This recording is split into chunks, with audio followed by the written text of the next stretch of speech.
So on the Subaru website, looking to see what this new 2024 Impreza will look like, and all they have are the 2023s. And they're not making the sedan anymore, so I see they have sedan listed here. I guess we'll have to wait to see until we get it to see what it looks like. We finally got some paperwork. Let's take a look. I'm not going to read this off. I'll just show it to you. You can read along yourself, a freeze frame. 2024. Here's some of the new features.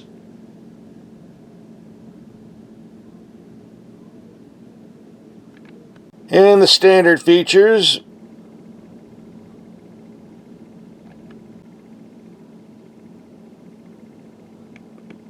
And this is the upgraded RS. It cost about $4 grand more.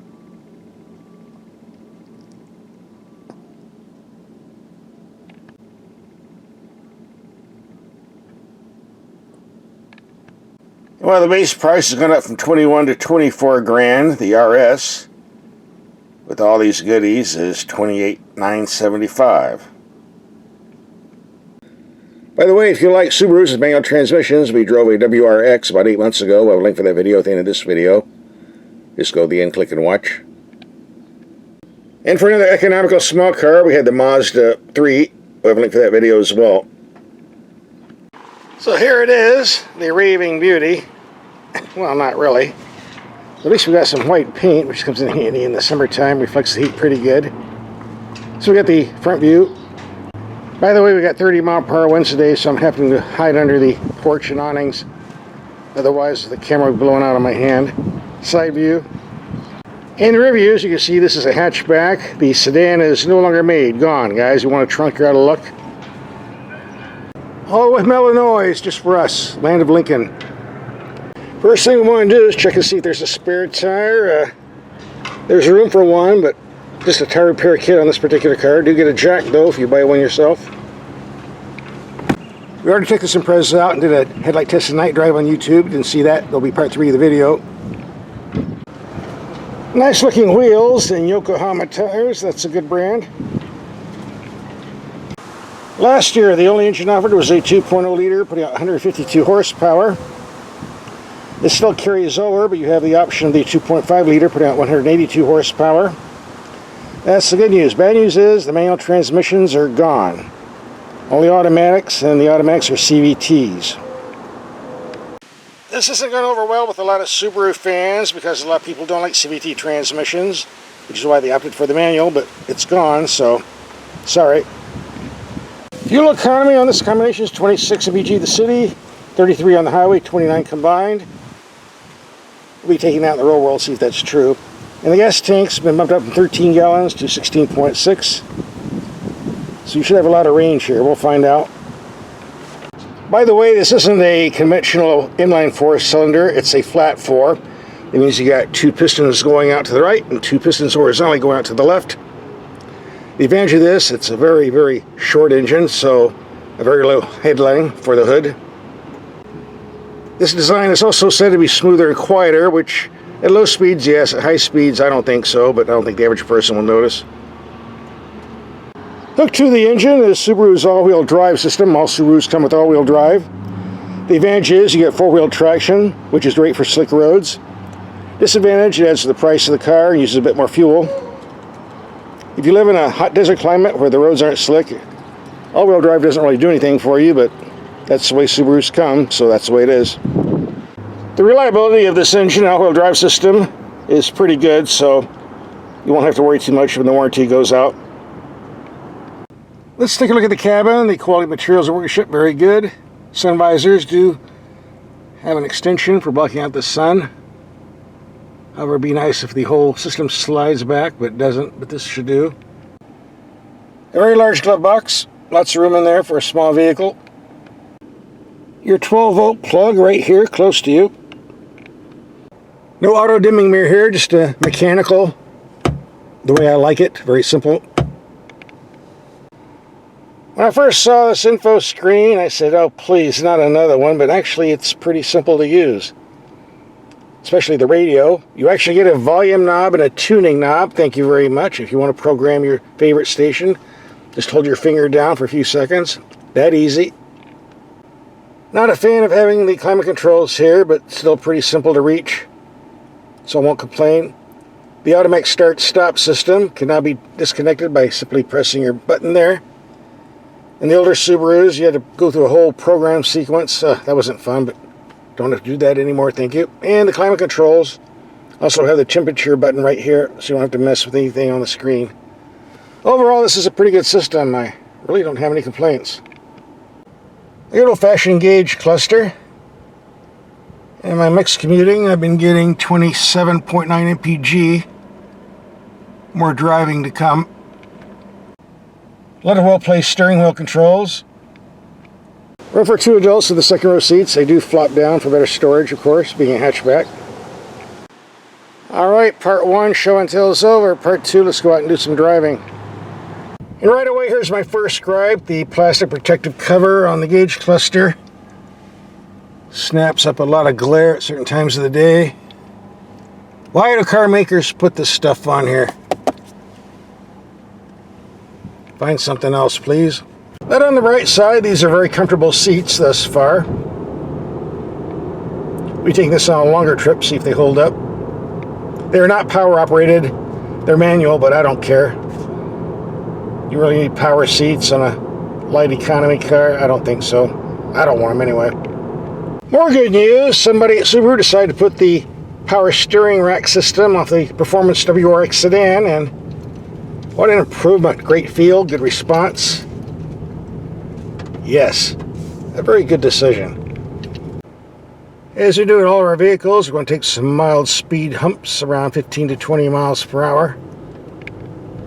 That'll tell us how the suspension performs on impact. Here comes bump number 1. Pretty smooth for a small vehicle with short wheelbase. Number 2.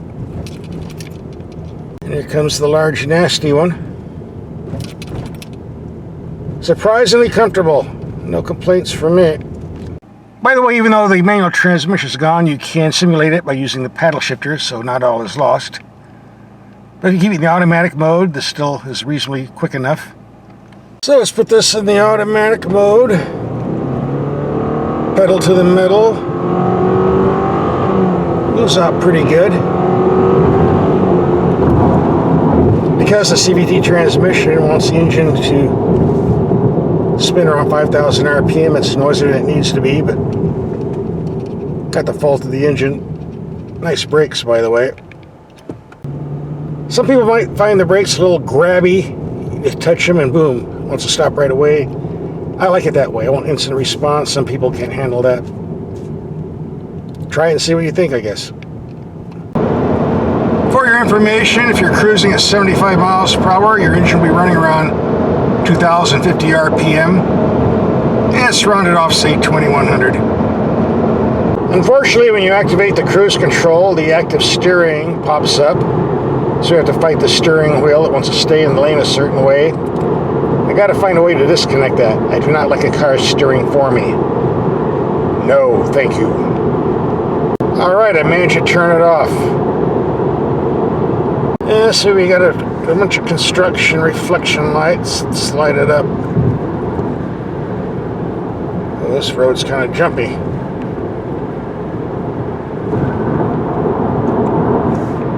Alright, 120 miles. Subaru claimed 33 mpg. I was going a little bit faster than I was doing some passing, so 31.3 certainly not bad. Alright, Subaru claims 33 mpg on the freeway. That's what we were getting until I was doing a bit of passing, 31.3. I can live with that. Let's rack up another highway trip. Reset the computer to 0. If you take a lot of highway trips and want decent fuel economy, this might be the vehicle for you. The seats are comfortable, the wind noise is low, the engine has plenty of passing power, quick steering. Overall, it's a very comfortable vehicle to drive and nice for long highway trips. With the cruise control set at 75 miles per hour, we're getting 36.9 mpg. If I can resist the temptation of passing people, this might end up pretty good. We'll see. There we go, 118 miles. 35.2 mpg. It can be done.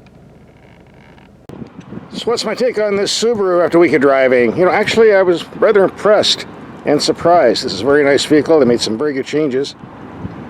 And if you're looking for a quality Japanese economy car, and see what you want from Toyota, Honda, or Mazda, this might be a good pick. We did a night driving headlight test on this car on YouTube. If you didn't see it, you see it now, part 3 of the video. Alright, it's dark enough. Let's see what these lights do.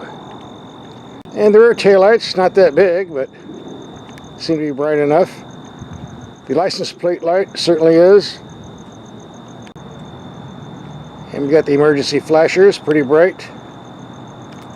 Lights on the outside mirror flashing. Rather small on the front, not easy to see if the headlights are on.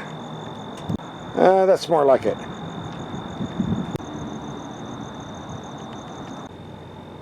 And here's the info screen where you do all your stuff. Lights up pretty good. Looks good in the dark. As the gauge cluster. No auto dimming mirror here, thankfully. Just a manual dim, non-dim. Very simple, the way I like it. And here's the review camera. Decent clarity. And here we have the low beams on our wall 33 yards away, but on the low side, but definitely bright. High beams. Not very high, but decent enough.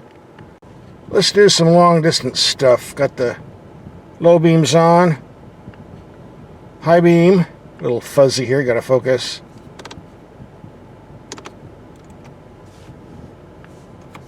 More than adequate. And I just noticed these are active headlights. That means the headlights swivel the same direction as the steering wheel.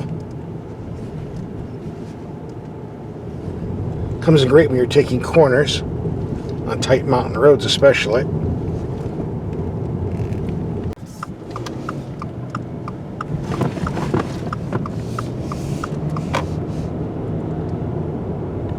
These headlights definitely look brighter on the street than they did on that wall.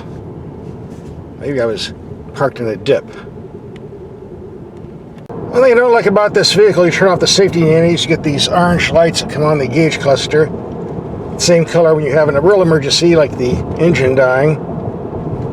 So now I can train myself to ignore yellow lights and orange lights and ignore something important, or just stare at this all the time. They need to do a different color. Maybe green or purple or something. Alright, the dark dingy street test. I can see the swiveling headlights, how they work a lot better.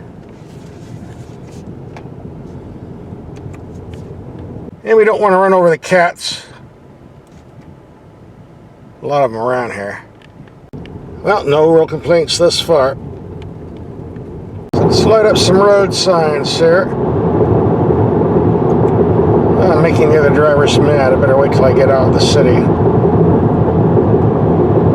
They might take a shot at me.